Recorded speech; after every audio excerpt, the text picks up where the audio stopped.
in a move that has surprised absolutely no one, the Department of Justice is going after local prosecutors. Let's break that down.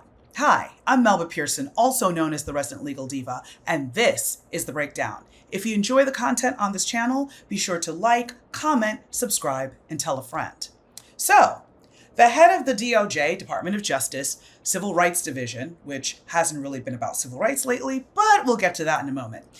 She announced over the weekend on social media, rather than actually putting something in writing, but separate issue. She announced on social media that she's investigating the county prosecutor for one of the largest counties in Minnesota. It's Hennepin County, which is where Minneapolis is located.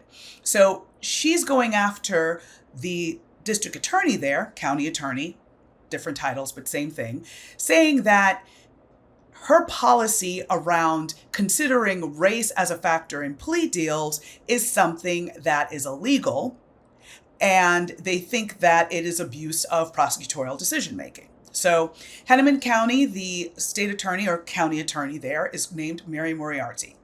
She released a new policy to her prosecutors, directing them to be aware of racial or age considerations in plea negotiations and sentencing. So what the memo actually says is, while racial identity and age are not appropriate grounds for departures, proposed resolutions should consider the person charged as a whole person, including their racial identity and age. While these factors should not be controlling, they should be part of the overall analysis. Racial disparities harm our community, lead to distrust, and have a negative impact on community safety.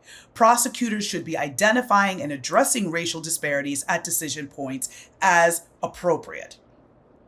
So the DOJ now is saying that they're launching this federal investigation to determine whether or not the local prosecutors have created a quote unquote a pattern or practice of depriving persons of rights, privileges, or immunities secured or protected by the Constitution of the U.S. Now, let's keep in mind, the Civil Rights Division of the Department of Justice has had a massive hemorrhage.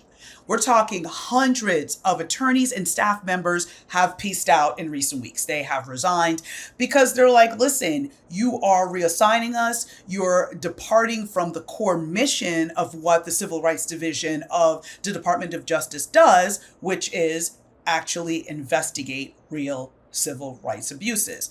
Case in point, investigating police departments for excessive use of force, investigating hate crimes, whether the Proud Boys or the Klan are going after people, looking at racial gerrymandering and not allowing people of certain races to be able to vote. And now people are like, oh, you can go vote. No. Things like not having enough polling places in a particular neighborhood or not having enough voting machines to even be able to vote, things like that. That's traditionally what the Department of Justice would use their power to investigate. But now what's very insidious here is that the Department of Justice is going after this prosecutor's office, saying that somehow they are favoring Black people over white people when it comes to plea agreements. So again, huge issue because the Department of Justice is now weaponizing its power to target anyone who doesn't agree with them. And who's on the top of that list? Any prosecutor that's been about reform, about trying to address the historic injustices that have happened in the criminal justice system and make sure that everybody's treated fairly. That's what reform is about. But as we well know, this administration is not about reform unless it means giving more power to those who already have power and further marginalizing people who have already been marginalized. So the pattern and practice investigations that they're referring to, again, were designed to protect against racism. Right? So this was something that was used in the investigation of the Minneapolis Police Department in the wake of the murder of George Floyd by Derek Chauvin. That investigation was critical to making sure he was held accountable not only on the state level, but also on the federal level. He was convicted both federally and on the state level. That is what the Department of Justice Civil Rights Division is supposed to be about. So they're clearly departing from their mandate right here. We can totally see that. So I'm not going to dive too deeply into the policy itself because, again, a lot of it is self-explanatory. But what I'll talk about is this from the perspective as a former prosecutor.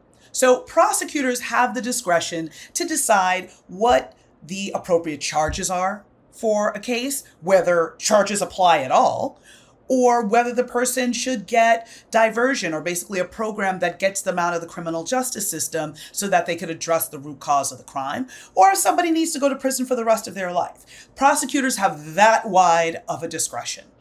And so it is not abnormal for the top prosecutor, whether it be on the federal level, we saw it with previous administrations, Merrick Garland, when he was the head of the Department of Justice, Loretta Lynch, they usually will send out a memo saying, this is kind of how we want you to address cases, analyze cases, etc.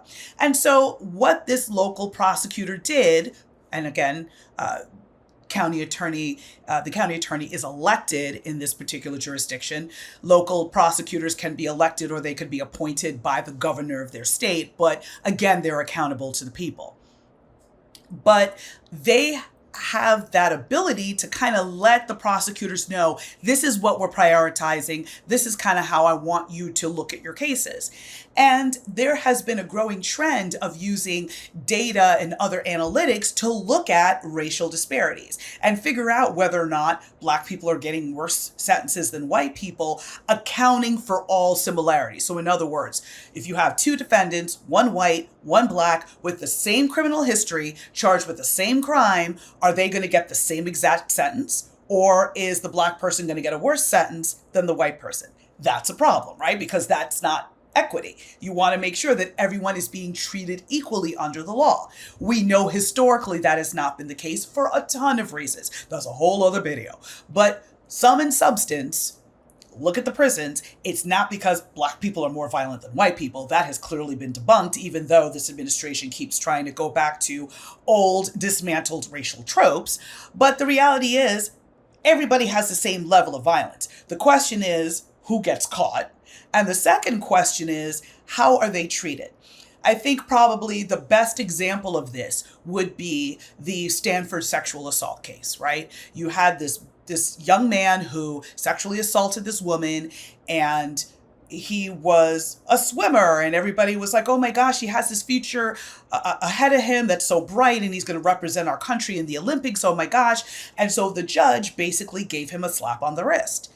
And simultaneously, folks were able to pull a ton of cases from his courtroom, from that jurisdiction and all of that, to show that similarly situated Black defendants who were football stars, whatever the case may be, had no criminal history, but were also charged with sexual assault, got 5 years in prison, 10 years in prison, 15 years in prison, while you had the white golden boy get basically probation for the same exact crime. That's not cool. That's not okay. So more and more elected prosecutors from both sides of the aisle. So let's be clear. This is not like a liberal, like whatever type of mindset. Conservative prosecutors too are like, I don't want unfairness to happen on my watch. I don't want anyone to point at me and say my office is furthering racial disparities. They want to be able to get up and say everybody's being treated fairly in my jurisdiction. So that's why looking at these disparities is so important, just to make sure that you're being fair and even-handed across the board. So basically, to me, in the reading of what's been made publicly available of this policy, it says the same thing. It's not saying just because you're Black, give them a better deal, or just because you're young or older, you get a different deal. It's look at the entire person, look at the totality of the circumstances, what's going to be in the best interest of justice, and also make sure you're checking your biases at the door. I would think that's what we would want prosecutors to do, to check their biases at the door and look at what's going to be the best for this case, what's going to be the best for the survivor of crime or the next of kin in this case, what's going to be the best way to hold this person accountable, and not, because I think this person has more of a future or their life is more valuable, I'm going to give them a different plea or ask for a different sentence after conviction than this other person. So this, again, is another It's just another sign of how democracy is under attack by this administration. It's another way that this Department of Justice is going after people who are trying to do the right thing, trying to make sure that there's fairness and equality in our system, because they don't want fairness and equality. They want a lopsided system where anybody who is from a marginalized community is on the bottom, knows their role, and shuts their mouth, while the people with power get to operate with impunity, assault people with impunity, steal, leak information with absolutely no accountability. So again, this was not unexpected. It's disgusting as all get out, and I'm going to be keeping an eye on this. But again, y'all, you need to be keeping your eye on this locally as well, because your prosecutor may soon be under attack as well. And if they're under attack, that means you're under attack, because if you voted for this person and now the Department of Justice wants to take them out of play by basically prosecuting them for nonsense, that's disenfranchising you. That's silencing your vote and your voice. So this is all just disturbing 10 different ways from sunrise. I'll be back when there's more information. I'm Melba Pearson, also known as the Resident Legal Diva, and this was The Breakdown.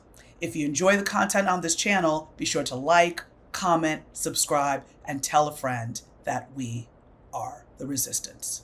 Take care. Can't get your fill of Legal AF? Me neither. That's why we formed the Legal AF Substack. Every time we mention something in a hot take, whether it's a court filing or a oral argument, come over to the Substack. You'll find the court filing and the oral argument there, including a daily roundup that I do called, wait for it, Morning AF. What else? All the other contributors from Legal AF are there as well.